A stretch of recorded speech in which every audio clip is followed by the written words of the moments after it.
Hey everyone, my name's Andrew, Doctor of Physical Therapy here in Las Vegas, Nevada, and today I'm gonna go over a few movements that you can do if you've been having trouble with tennis elbow or golfer's elbow.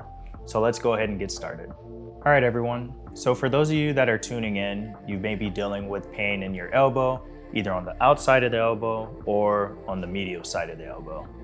And so for those of you that are dealing with what's called tennis elbow, that's when you have inflammation of the extensors, so the outside of the elbow, and the extensor muscles where they attach to the elbow here on the bone, it starts to get irritated or inflamed. And so that can be due to a change in your activity. Maybe the muscles are getting a little bit weaker there and they are not able to keep up for some reason. So they just start to get very inflamed, almost like you have tendonitis in this area, essentially. And so what you can notice too on the opposite side is something very, very similar, but with the wrist flexors. And so this is what's known as golfer's elbow. And so you can have the same thing happen in the inside of the elbow as well. So today we're gonna go over a few things that you can do to help manage your symptoms and strengthen the forearm so then you don't continue to deal with these painful events in the forearm or up in the elbow. One thing that you can start off with though is getting a brace or getting a little bit of a compression sleeve to go right under the elbow to help relieve some of the tension that's going on at the elbow joint itself. And so they do have braces for tennis elbow and golfer's elbow that I would recommend trying, and you would want to attach them or put them on right below the elbow on the muscle belly there, giving some pressure to that area so that way it takes a little bit of strain off of the actual bony aspect of the elbow where you may be getting most of your discomfort. So let's go ahead and get started with a few simple movements that you can do from at home just to get the ball rolling. All right, so the first movements that we're gonna go over are just two very simple stretches. The first stretch is a wrist flexion stretch. This is gonna help to stretch out the muscles in the very front of the wrist here, our forearm here.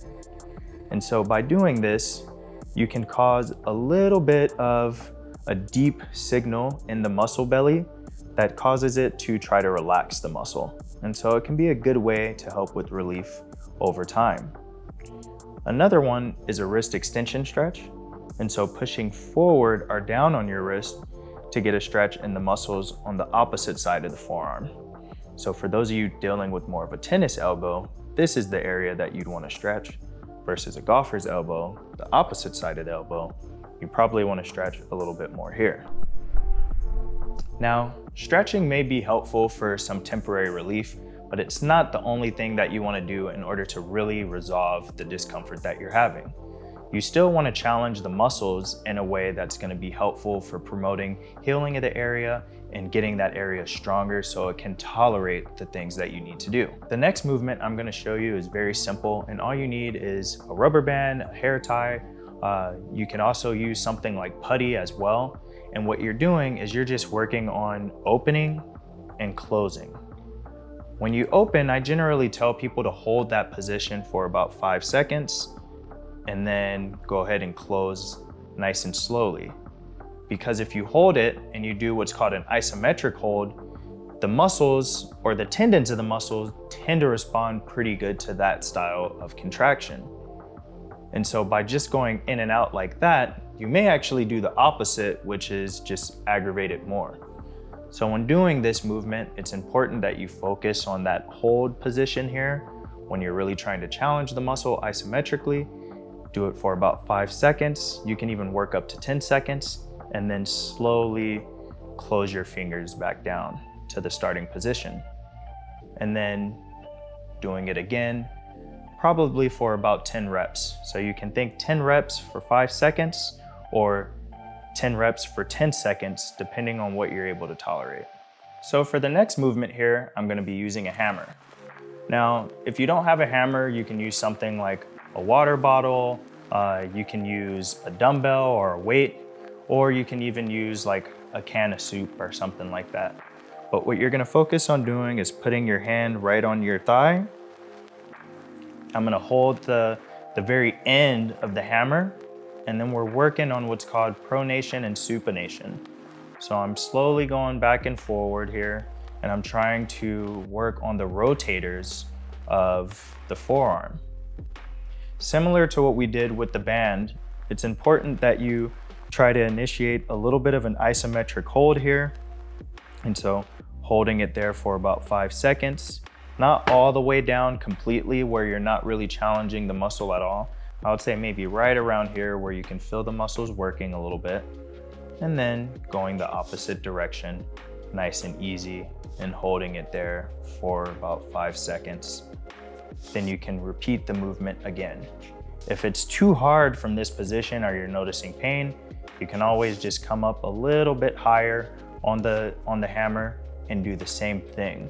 So then that way you're not putting as much stress on the joint, and then you just work your way back to being able to start with your hand at the very bottom of the hammer. So the next movement I'm gonna do, I have a dumbbell here, and similar to when I was using the hammer, if you don't have a dumbbell, you can use a can of soup, you can use a water bottle, you can try to find something else at home that you can hold in your hand that's not very heavy. And then what we're working on is just bringing the wrist up, holding it similarly like we did before, about that 5-second mark, and then slowly bringing the wrist back down. And so the main thing I want you to focus on when you're doing this movement is the hold on the way up and then slowly releasing it, okay? That type of contraction is called eccentric contraction. And that's gonna help a lot more with trying to resolve some of that inflammation and irritation you have in the elbow, versus if I just go up and down like this over and over again, that repetitive motion may actually just start to aggravate this area. So remember, you do a nice little hold, count to about 5, and then nice, slow, and controlled on the way down, okay? You can also do it the opposite way. So coming up, hold for about 5 seconds, and then nice and slow on the way down, okay? I even like to do going at an angle with my thumb up and working some of the muscles along the side of the forearm as well.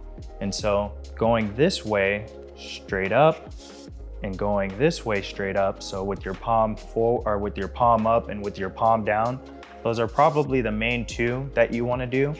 But if you want to add a few more movements, which I would encourage you to, I would say try doing it with your thumb up as well, this direction, and see if that helps out with some of the symptoms that you're having too. All right, everyone. So those are just a few movements that you can start off with if you're struggling with pain in those areas, in the medial part of the elbow or on the lateral part of the elbow.